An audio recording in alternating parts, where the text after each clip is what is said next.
اور یار ایسا سسٹم، اتنا ایندھن اس کے اندر، ایسی روشنی، کیسا، جیسے آپ تکے کو گھماتے ہیں نا جب پکاتے ہیں، کوئلے پہ جب تکا پکاتے ہیں، ادھر سے پک گیا، آپ کیا کرو، گھماؤ، یہ خود بخود گھومتا ہے؟ گھمانا پڑتا ہے، یا ایسا سسٹم لگانا پڑے گا کہ گھومے. وہ سسٹم کوئی لگا کے دیتا ہے. تکے میں خود بخود اتنی عقل نہیں ہوتی کہ کروڑوں سال میں ترقی کرتے کرتے ایسا بن گیا کہ آٹومیٹکلی گھومنا خود بخود ہی شروع. یہاں سے پک گیا، اب یہاں سے پکاؤ ہے بھائی، یہاں سے تو پک گیا، اب کیا کرو، اب یہاں سے پکاؤ مجھے. تکا خود بخود کروڑوں سال میں بھی اتنا ذہین نہیں ہوتا، تو یہ سورج اور زمین اتنے ذہین کیسے ہو گئے کہ سورج گیا اور پوری دنیا کو لائٹ دیتا دیتا ساری دنیا میں کی فصلیں اگاتا، وٹامن ڈی پرووائڈ کرتے کرتے کرتے کرتے ابھی سورج امریکہ والوں کو نواز رہا ہے. اس وقت یہاں رات ہو رہی ہے نا، امریکہ میں دن ہے، سورج وہاں جا کے گوروں کو وٹامن ڈی دے رہا ہے، ان کی فصلوں میں جان پیدا کر رہا ہے. ہمارا نمبر ابھی، ہم تکے کی وہ والی سائڈ ہے، انگارے کے دوسری طرف گئے ہیں ہم لوگ. بھئی یہاں سے تو زمین پک گئی ہے، اب اس کو تھوڑا سا اندھیرے میں رکھو، اس کو پکانے کی ضرورت نہیں ہے. اب میرے اس طرح پکانے کی باتیں کرنے سے ایتھیسٹ کو تپانے کا کام ہو رہا ہے. حقیقت ہے نا، جب سورج پکا رہا ہے اور ایتھیسٹ ہمیں تپا رہا ہے، خود بھی تپ رہا ہے الٹی باتیں کر کے.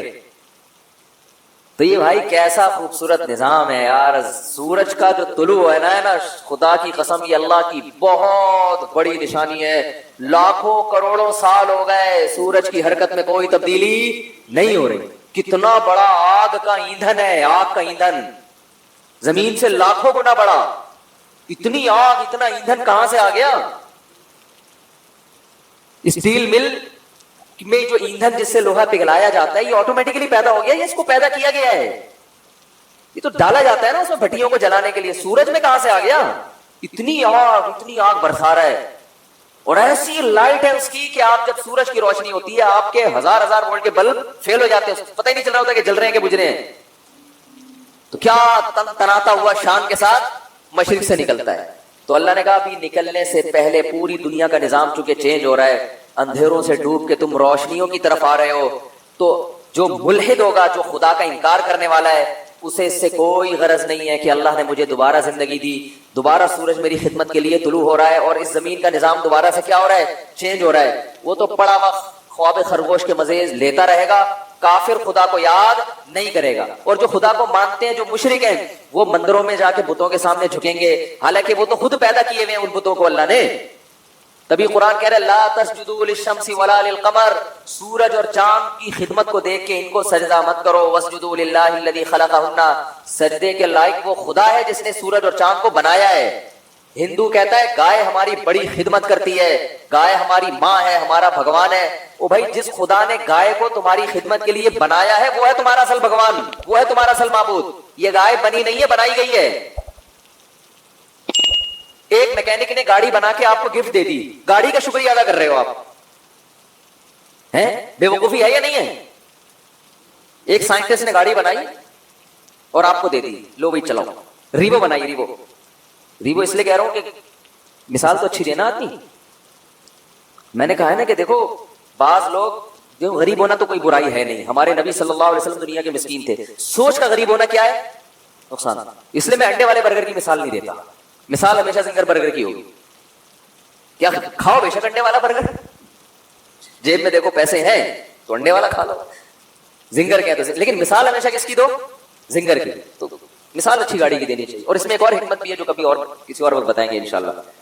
تو آپ کو کسی نے، کمپنی نے ریوو دے کے نا آپ کو گفٹ دے دی، لے بھائی. اب آپ کیا کر رہے ہو کہ ریوو کا شکریہ ادا کر رہے ہو، تمہارا بہت شکریہ، تم میری زندگی میں آئی، تم مجھے بٹھا کے گھماتی ہو، تمہاری وجہ سے میری عزت ہو رہی ہے. تو بات یہ چل رہی تھی کہ آپ کو کسی نے ریوو گفٹ دی، یا آپ کو کسی نے گاڑی گفٹ دی، آپ کو کسی نے کوئی بھی ہدیہ دیا، انڈے والا برگر کھلا دیا، آپ برگر کی تعریفیں کر رہے ہو، برگر کے شکریہ ادا کر رہے ہو. تو ہندو یہی کر رہے ہو، بھائی گائے تم پر احسان نہیں کر رہی، احسان اس ذات نے کیا جس نے اس گائے کو بنایا. تو خدا کہہ رہا ہے کہ نہ ملحدوں کی طرح خدا کا انکار کرو کہ یہ خود بخود ہو رہا ہے، اور نہ مشرکین کی طرح اصل خدا کو چھوڑ کر بنی ہوئی چیزوں کو پوجنا شروع کر دو. اسلام کتنا بیلنس کرتا ہے، کیسی اعتدال والی بات کرتا ہے. لا تسجدوا للشمس ولا للقمر، سورج اور چاند کو سجدہ مت کرو ان کی خدمت کو دیکھ کے. واسجدوا للہ الذی خلقہن، اس ذات کو سجدہ کرو جس نے ان کو بنایا. یہاں بھی سجدے کا ذکر ہے، نماز میں ہوتا ہے سجدہ. تو اللہ نے کیا فرمایا؟ اقیم الصلاۃ لدلوک الشمس، سورج کے ڈھلکنے. سورج سے نا زمین کا بڑا سسٹم ہے. سورج کو بڑا قرآن نے پروٹوکول دیا ہے. قرآن نے اپنی نشانیوں میں اگر میں یہ کہوں کہ جتنا سورج کو پروٹوکول دیا ہے شاید کسی اور نعمت کو نہیں دیا تو شاید میری یہ دعویٰ غلط نہیں ہوگا. تبھی تو سورج سے نمازوں کے اوقات رکھے گئے ہیں. روزہ بھی سورج دیکھ کے ہوتا ہے. سورج غروب ہوگا تو روزہ افطار ہوگا, سورج طلوع ہونے سے پہلے روزہ بند ہوگا, نمازیں سورج کے اوقات پر. تو یہ کیا ہے؟ اس لیے کہ دلوک کہتے ہیں ڈھلکنا. تو اللہ نے ڈھلکنے کے اوقات اس لیے رکھے کہ اس وقت دنیا میں بڑی بڑی تبدیلیاں آ رہی ہوتی ہیں, بڑی بڑی تبدیلیاں. رات کے اندھیرے دور ہونا شروع ہو جاتے ہیں, بہت بڑی چینجنگ دنیا میں آتی ہے جس کا پوری دنیا پہ بھی اثر پڑتا ہے, آپ کی باڈی پہ بھی اثر پڑتا ہے, پوری دنیا کے نظام پہ اثر. وہ کیا ہے؟ سورج کی جو کرنیں ہیں, مشرق سے بھی سورج کے طلوع ہونے کا ٹائم ہوا ہے, آپ کو روشنی دیکھ کے اندازہ ہو جاتا ہے کہ اب صبح ہونے والی ہے اور اس زمین کے نظام میں تبدیلی آنے والی. تو عقل مند لوگ کیا کرتے ہیں؟ اللہ نے فرمایا اس موقع پر تم نے کس کو یاد کرنا ہے؟ اللہ کو یاد کرنا ہے. کس طرح؟ جس طرح اللہ کہتا ہے میں بتاؤں گا اس طرح یاد کرنا ہے. کیونکہ اگر اللہ نہ بتاتا کس طرح یاد کرنا ہے پھر ہم عبادت کے وہ طریقے نکال لیتے جو غیر مسلموں نے نکالے ہوئے ہیں, عجیب عجیب سے. جب انسان کو پتہ نہیں ہوتا نا کیسے عبادت کرنی ہے تو لوگوں کی رائے پہ چھوڑ دیا جاتا. فرض کریں اسلام کہتا بھائی صبح سورج کے طلوع ہونے سے پہلے صبح صادق کے بعد تم نے عبادت کرنی ہے. کیسے کرنی ہے؟ ہر آدمی اخبل طریقے سے کرے. تو لوگوں کے الگ الگ کانسیپٹ ہوتے. کچھ ایسے عبادت کرتے ہیں, وہ کہتے ہیں ہم اللہ کے لیے میلے کچیلے رہیں گے. یہ بھی ایک نظریہ ہے لوگوں میں. برما میں گیا, بدھسٹ نظر آئے, 6 مہینے سے کہا جاتا ہے کہ نہائے نہیں. ان کا خیال ہے کہ اس طرح بھگوان کیا ہوتا ہے؟ خوش ہوتا ہے, نہائے نہیں. کچھ ایسا کرتے کہ ننگ دھڑنگ رہنے کو عبادت سمجھتے. یہ بھی آپ کو بعض مذاہب میں ملے گا, وہ کہتے ہیں ہم تو برہنہ پیدا ہوئے تھے بھائی, یہ لباس تو نیچر کے خلاف ہے. وہ بھی کچھ دن پہلے میں نے فیس بک پہ ایک انٹرویو دیکھا, شکر ہے وہ آگے میز لگائی ہوئی تھی انہوں نے. انٹرویو کے دوران انہوں نے یہ عقل بندی کی, وہ ایک برہنہ بیٹھا ہوا ہے بالکل ہی لباس لیس. تو اس سے پوچھنے کے اس تکلف کی ضرورت کیا تھی آپ کو؟ تو کہہ رہے ہم تو انسان کیا ہے, پیدا کیسے ہوا ہے؟ برہنہ. تو نیچر یہی ہے کہ لباس وباس نہیں ہونا چاہیے. نیچے لوگوں نے طبیعت سے گالیاں دی نا کہ اس کی کوئی ماں بہن نہیں ہے گھر میں. تو یہ بھی ایک عبادت کا ان کے خیال میں طریقہ ہے. بعض لوگوں میں عبادت کا طریقہ یہ ہے کہ ہم گوشت نہیں کھائیں گے, اس سے اللہ خوش ہوگا. تو انسان کو اگر آزاد چھوڑ دیتا نا اسلام کہ تم اللہ کو جس طرح بھی راضی کرنا چاہو کرو, تو انسان غلط رخ پہ چلا جاتا, وہ انسانیت کے دائرے سے نکل جاتا. رسول اللہ صلی اللہ علیہ وسلم نے فرمایا من نام عن صلاۃ او نسیھا فلیصلیھا اذا ذکرھا, او کما قال صلی اللہ علیہ وسلم, کوئی نماز بھول جائے پڑھنا یا سو جائے, یعنی بھول جائے یا سو جائے تو جیسے ہی آنکھ کھلے اور جیسے ہی یاد آئے تو فوراً پڑھ لے. آگے الفاظ فإن ذلک وقتھا, پھر اس کی نماز کا یہی وقت ہے. اس لیے پہلی بات تو یہ کہ نماز قضا کر دینا اس سے بڑا اسلام میں کوئی جرم اور گناہ ہے نہیں. تو آپ پورے طریقے سے فجر میں اٹھنے کا اہتمام کریں. پھر بھی اتفاق سے ہو جاتا ہے کبھی آنکھ نہیں کھلتی تو پھر فوراً اٹھ کے آپ نے فجر کی نماز پڑھنی ہے, مکروہ وقت گزر جائے گا. تو یعنی جو اشراق کا ٹائم جب شروع ہو جاتا ہے نا تو مکروہ وقت گزر چکا ہوتا ہے, تو فوراً اٹھ کے آپ نے فجر کی نماز پڑھنی ہے. نبی صلی اللہ علیہ وسلم نے فرمایا پھر یہی وقت ہے آپ کے لیے, یعنی اسی میں انشاءاللہ ادا کا ثواب مل جائے گا, کیونکہ آپ نے جان کر نماز کو قضا نہیں کیا. پھر اس کو مزید تاخیر کرنا یہ درست نہیں ہے. پہلے فجر پڑھیں, اور اس میں افضل یہ ہے فجر کی سنتوں میں کہ سنتیں بھی پڑھی جائیں, چاہے وہ قضا ہی ہو جائے. سوال سے پہلے آپ فجر کی قضا کر رہے ہیں تو بہتر یہ ہے کہ اس میں سنتیں بھی پڑھیں, آپ پھر 2 فرض پڑھیں اور اس پہ توبہ استغفار بھی کریں. 3 لوگ ہیں, 2 لوگوں پہ بولنے پہ مجھے فیملی پلاننگ والوں کے خلاف بولنے پر بڑی خوشی ہوتی ہے, عاملوں کے خلاف بولنے پر تو ایسا لگتا ہے جیسے خون آ گیا جسم کے اندر. یہ جو روحانی عامل ہے نا, روحانی عامل جو جن چڑیل بھوت بھگاتے ہیں, چاہے وہ دیوبندی ہو, بریلوی ہو, اہل حدیث ہو, ڈرائیون کا مقیم ہو, تبلیغ میں سال لگا ہوا ہو, بزرگوں نے خلافت دی ہوئی ہو, کبھی کسی سے متاثر مت ہو. یہ کخ بھی نہیں ہے ان کے پاس, کوئی علوم نہیں. علم تو کہتے ہیں علوم ہے, علوم, علم بھی نہیں ہے. علوم تو بہت آگے کی چیز ہے. یہ کسی کا نہ کچھ بنا سکتے ہیں نہ کسی کا کچھ بگاڑ سکتے ہیں. یہ میرا ٹاپک نہیں ہے, لیکن بغیر یہ کمپنی کی پروڈکٹ ہے. میں بعض دفعہ کھانا کھانے کے لیے جاتا ہوں, میں نے منگوائی بھنڈی, وہ کچھ اور بھی لا کے رکھ دیتے ہیں, کہتے ہیں ہماری ہوٹل کی یہ خاص سوغات ہے, یہ ہم ہر گیسٹ کو دیتے ہیں, حالانکہ میں نے منگوائی نہیں ہے وہ. تو آپ یہ ٹاپک پر بات سننے کے لیے آئے نہیں ہوں, لیکن 4 شادیاں اور عامل کے خلاف یہ میری پروڈکٹ ہے جو میں لازمی آپ کے سامنے رکھوں گا. یہ آپ کو سننا پڑے گا, چاہے آپ کو خوشی ہو یا آپ کو غم ہو. بات آ رہی ہے سمجھ میں؟ تو 4 شادیوں میں تو میں زیادہ بات نہیں کروں گا، لیکن یہ عامل لوگ جو ہیں خدا کے لیے ان سے اپنے آپ کو بچاؤ. اور اس پہ چیخنا اس لیے پڑتا ہے کہ اس میں علماء مبتلا ہیں.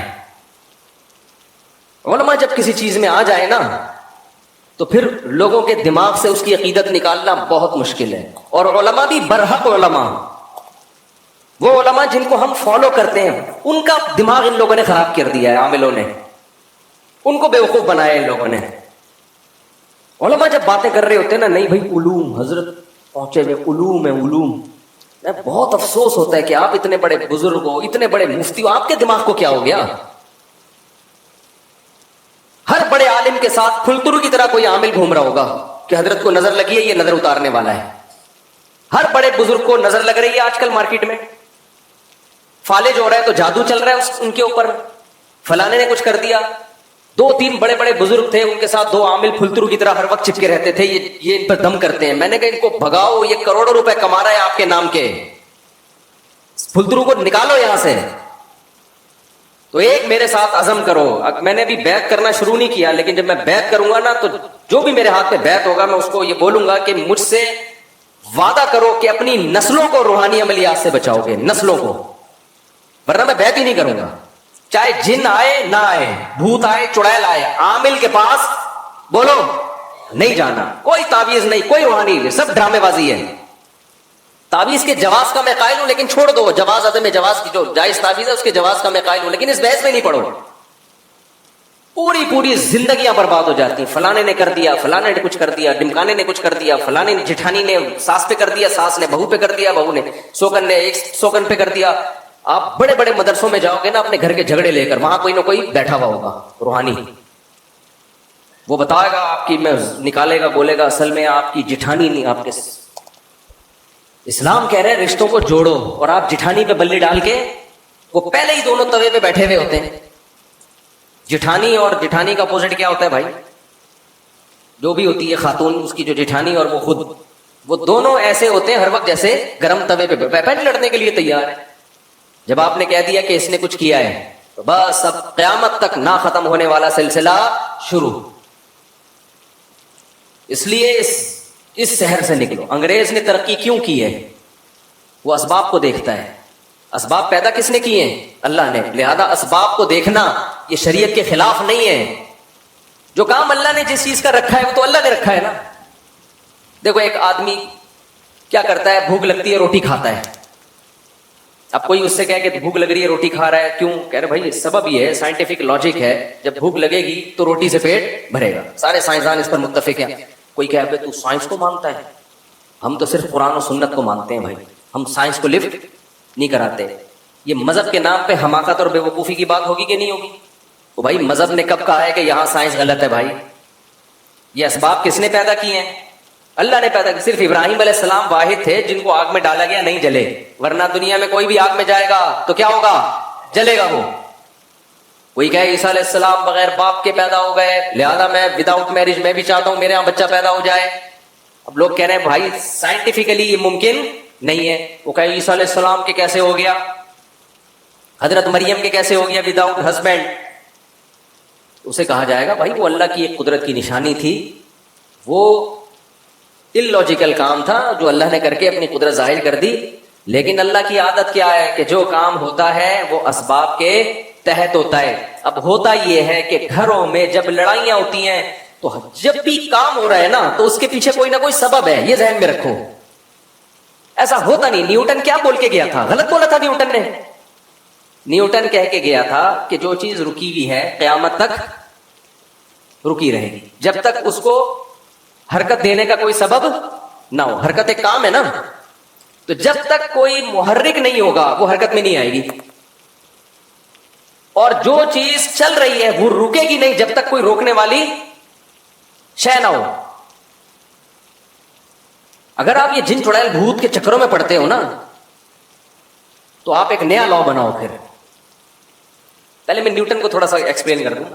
یعنی جب بھی کوئی کام ہو رہا ہے نا تو کام کے پیچھے کوئی سبب بولو ہے، سبب ہے. گھر میں لڑائی ہو رہی ہے، اس کا مطلب اس کے پیچھے کوئی سبب ہے. یا تو آپ کسی کی بے عزتی کر رہے ہیں، اس پہ غصہ آ رہا ہے اس کو، یا آپ اس کے حقوق ادا آپ بیوی کے حقوق ادا نہیں کر رہے, اس پہ غصہ آ رہا ہے, اس کو لڑائی ہو رہی ہے, ماں کے ساتھ بدسلوکی کر رہے ہیں, بیوی کو ترجیح دے رہے ہیں, ساس بہو کا آپس میں کیا ہو رہا ہے, اختلاف ہو رہا ہے, یا تو ساس ظالم ہے یا بہو ظالم ہے, یا جٹھانی گڑبڑ کر رہی ہے, آپ صحیح چل رہے ہیں, کہیں نہ کہیں گڑبڑ ہو رہی ہے.